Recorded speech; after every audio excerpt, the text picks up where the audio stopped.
Hello friends, welcome to Golden Career. IBPS and SBI PO की interview classes चल रही हैं। ये है पार्ट 31। इसमें हम देखेंगे सीआरआर एंड एसएलआर के बारे में थोड़ा सा डिटेल में कि क्या क्या क्वेश्चन इंटरव्यू में इससे रिलेटेड पूछे जा सकते हैं।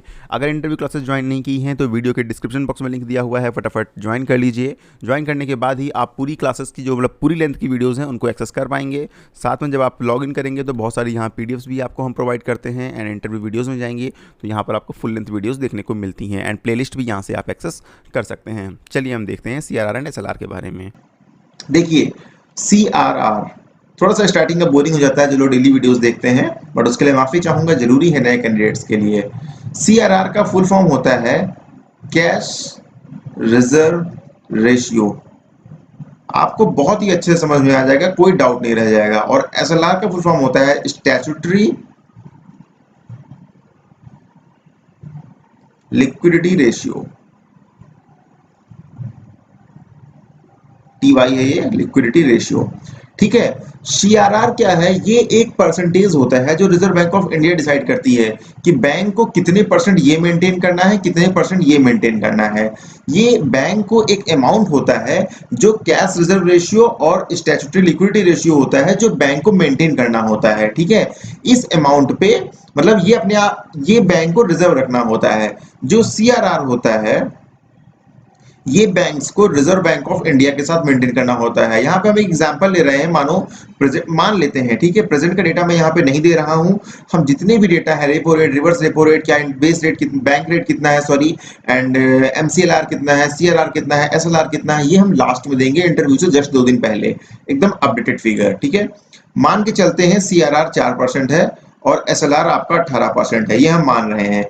तो ये 4% बैंक के पास जो पैसा है, किस अमाउंट का, हमने आपको एक वीडियो बनाई ना अभी पहली, अगर आपने हमारे मेंबरशिप ली होगी, देखा होगा, NDTL के बारे में बताया था, नेट डिमांड टाइम लायबिलिटी।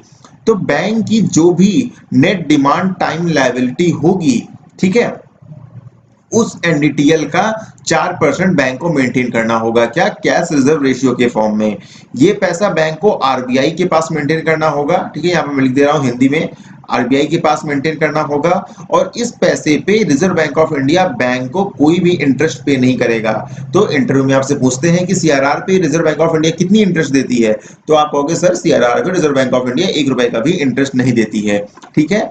तो यहाँ पर कैश रिजर्व रेशियो 4% का है आपका, एंड RBI के पास जो है वो यहाँ पर मेंटेन होगा एंड कोई भी इंटरेस्ट नहीं मिलेगा। जो SLR होता है, ठीक है, ये बैंक्स कैश या फिर लिक्विड एसेट्स के फॉर्म में मेंटेन कर सकती हैं। CRR सिर्फ कैश के फॉर्म में रिजर्व बैंक ऑफ इंडिया के पास रहेगा, लेकिन जो SLR होगा ये लिक्विड एसेट के फॉर्म में भी बैंक मेंटेन कर सकती हैं। लिक्विड एसेट्स के फॉर्म में जैसे कि आपका क्या हो गया, गोल्ड या फिर गवर्नमेंट सिक्योरिटीज। ठीक है। अभी मानो एट ए टाइम बैंक का पास 100 करोड़ रुपीस NDTL है बैंक की net demand time liability 100 crore की है। तो 4 करोड़ रुपए बैंक को CRR मेंटेन करना होगा रिजर्व बैंक ऑफ इंडिया के पास। भाई रिजर्व बैंक ऑफ इंडिया को 4 करोड़ दे दिया कि ये 4 करोड़ मेरा CRR मेंटेन है। ठीक है, ये पैसा आप कहीं इधर उधर नहीं कर सकते हो। और 18 करोड़ रुपए वो कैश के फॉर्म में हो या लिक्विड एसेट्स जैसे कि आपका गोल्ड के फॉर्म में हो या गवर्नमेंट सिक्योरिटीज के फॉर्म में हो, ये बैंक को अपने पास मेंटेन रखना होगा। तो ये 18 और प्लस 4 दो मिला के कितने हो गए, 22 करोड़। CRR क्या होता है? जितना कम होगा बैंक का उतना फायदा है। क्यों? क्योंकि इस पे कोई इंटरेस्ट पे नहीं होती है।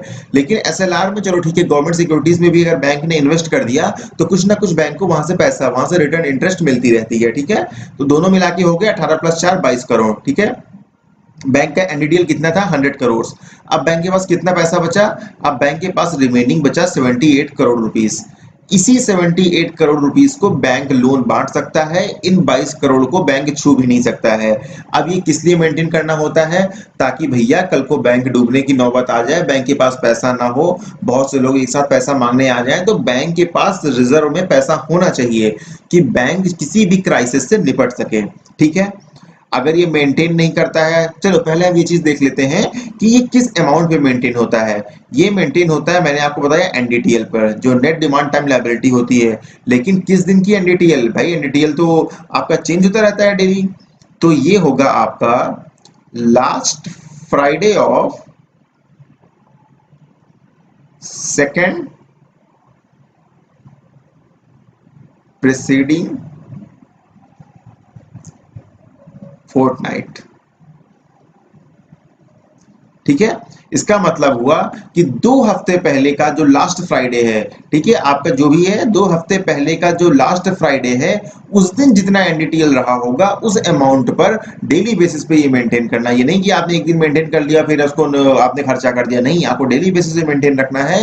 लेकिन एनडीटीएल कब का होगा? लास्ट फ्राइडे ऑफ सेकंड प्रेसीडिंग फोरनाइट, मतलब पिछले 2 हफ्ते पहले का जो है, जो फ्राइडे रहा होगा उस दिन जितना बैंक के पास एनडीटीएल होगा बैंक के ऊपर, उसका 4%, 18% या जो भी परसेंटेज है सीआरआर एसएलआर मेंटेन करना होगा। ठीक है, आरबीआई ये इसलिए मैंडेटरी करती है ताकि बैंक की लिक्विडिटी और सॉल्वेंसी जो है वो बनी रहे, बैंकरप्ट ना हो जाए बैंक। अब देखिए, अगर भैया इन्होंने मेंटेन नहीं किया तो पेनल्टी कितनी है? आपसे इंटरव्यू पूछ सकते हैं ना, चलो इस बैंक ने मेंटेन नहीं किया, कितनी पेनल्टी लगेगी? अब सपोज करो जो भी हो, ठीक है, सपोज करो मैंने अभी बताया ना एसएलआर 18% मेंटेन करना था, यानी 100 करोड़ के हिसाब से 18 करोड़ रुपए मेंटेन करने थे। लेकिन बैंक ने क्या किया? बैंक ने 16 करोड़ मेंटेन किया और 2 करोड़ रुपए का शॉर्टफॉल हो गया। 2 करोड़ रुपए बैंक ने नहीं मेंटेन किया। तो भैया अगर ये शॉर्टफॉल 1 डे के लिए है, एक दिन हुआ है, तो जितना भी उस समय बैंक रेट होगा, बैंक रेट हम पढ़ा चुके हैं,